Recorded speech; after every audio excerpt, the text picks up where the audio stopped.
एक बार एक बहुत बड़ा नेता एक साधु के छोटे से आश्रम में गया।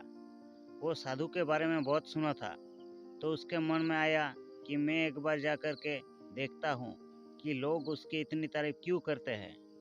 जब वो उस आश्रम में गया तो वहाँ पर एक छोटा सा कमरा था, जहाँ पर एक कालीन बिछा हुआ था।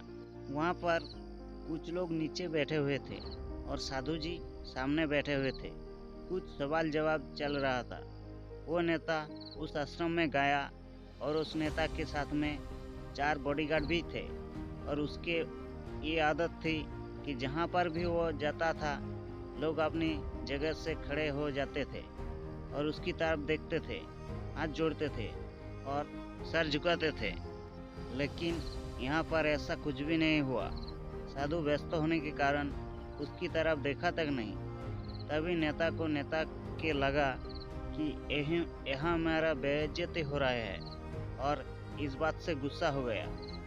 नेता ने थोड़ा गुस्से से साधु की बात की बीच में काटते हुए कहा कि मैं आपसे कुछ कहना चाहता हूँ। साधु ने उसकी तरफ देखा और बोला, आप थोड़ी देर रुकिए, पहले मैं इनके सवाल का जवाब दे दूँ, उसके बाद मैं आपसे बात करता हूँ। तब तक आप अगर चाहते हो तो बैठ सकते हो। वो साधु का इतना कहने की देरी थी, नेता का चेहरा गुस्से से लाल हो गया और फिर उसने अपना सारा गुस्सा उस साधु पर निकाल दिया। अभी तक वो नेता बहुत तमीज से आप कहकर बात कर रहा था, लेकिन अब वो तू तड़क पर उतर आया। नेता ने उस साधु को कहा, तुझे पता भी है मैं कौन हूँ और तू किससे बात कर रहा है? साधु ने उसकी तरफ देखा और कहा, मुझे इससे कोई फर्क नहीं पड़ता है कि आप कौन हैं, लेकिन आप जो कोई भी है, अगर आप चाहते हैं कि मैं आपके सवाल का जवाब दूं या आपसे बात करूं, तो आपका कुछ देर रुकना होगा।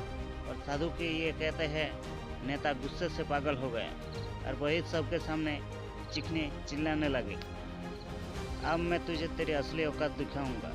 तूने मुझसे पंगा लेकर के ठीक नहीं किया। तुझे पता भी है मैं तेरे बारे में क्या सोचता हूँ। साधु ने फिर से नेता की तरफ देखा और बड़े ही प्रेम से कहा कि मुझे इससे कोई फर्क नहीं पड़ता है कि आप मेरे बारे में क्या सोचते हैं।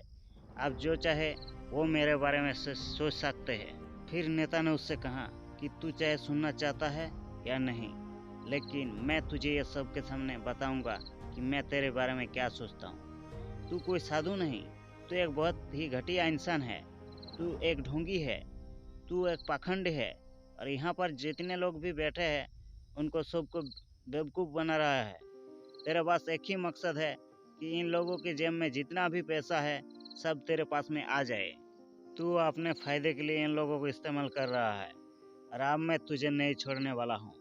पूरी दुनिया के सामने तेरा पर्दाफाश करके रहूँगा। लेकिन उसके इतना बोलने के बाद भी हल्की सी मुस्कान उस साधु के चेहरे पर बनी रही। ये देखकर वो और भी तिलतिला गया और उसने कहा, अब बहुत हो गया, अब मैं यहाँ 1 मिनट भी नहीं रुकने वाला। लेकिन अभी भी तेरे पास मौका है। अगर मुझसे माफ़ी मांगना है या मुझसे कुछ कहना है तो कह सकते हो। इतना सब होने के बाद भी साधु के चेहरे पर एक मुस्कान थी और वो बिल्कुल शांत था। और फिर उन्होंने अपनी आंखें बंद करी और फिर साधु ने अपनी आंखें खोली, हाथ जोड़े और कहा कि मुझे आपसे कोई गिला शिकवा नहीं है। आपके लिए मेरे मन में कोई भी गलत ख्याल नहीं है। जो भी मेरे बारे में आपने कहा वो आपकी अपनी सोच थी, तो मुझे आप में कोई भी बुराई नहीं नज़र आती है। मुझे आप बहुत ही भला इंसान लग रहे हो। और साधु की इतना ही कहते ही नेताजी का दिमाग 7वें आसमान पर पहुंच गए। उसके चेहरे पर एक अजीब सी खुशी थी, क्योंकि उस साधु ने वही कहा जो बाकी सब लोग उस नेता को कहते हैं। और वो खुशी खुशी उस आश्रम से अपने घर की तरफ चला गया और जाकर के अपने पिताजी के साथ में बैठ गया। उसके पिताजी ध्यान में थे। उन्होंने पूरी ज़िंदगी सिर्फ लोगों की सेवा करी और बदले में कुछ भी उम्मीद नहीं किया। तो थोड़ी देर बाद जब उन्होंने अपने आँखें खोली और देखा अपने बेटे को अपने साथ बैठे हुए तो उनके बेटे के चेहरे पर आज एक अजीब सी खुशी थी जो आज से पहले उन्होंने कभी नहीं देखी थी। फिर उसने एक एक करके सब कुछ बताया कि आज क्या हुआ, किस तरह से वो आश्रम गया और वहाँ पर क्या हुआ, उसने क्या कहा और साधु जी ने क्या कहा। जब उसके पिताजी ने पूरी बात सुनी तो थोड़ा सा मुस्कुराया और अपने बेटे को देख करके बोले कि उन्होंने तुम्हारी तारीफ नहीं करी, क्योंकि उन्होंने वो नहीं कहा कि जो तुम हो, उन्होंने वो कहा कि जो वो खुद है।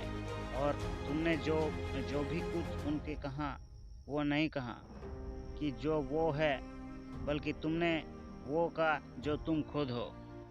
यही बात वेदों में भी कही गई है, यथा दृष्टि तथा सृष्टि।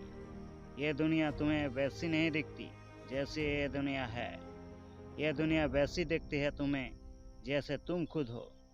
जिसकी नज़र जैसी है उसके लिए यह दुनिया वैसी है। तो अगर तुम अपनी दुनिया को बदलना चाहते हो तो इसका सिर्फ एक तरीका है, अपनी नज़र को बदलो।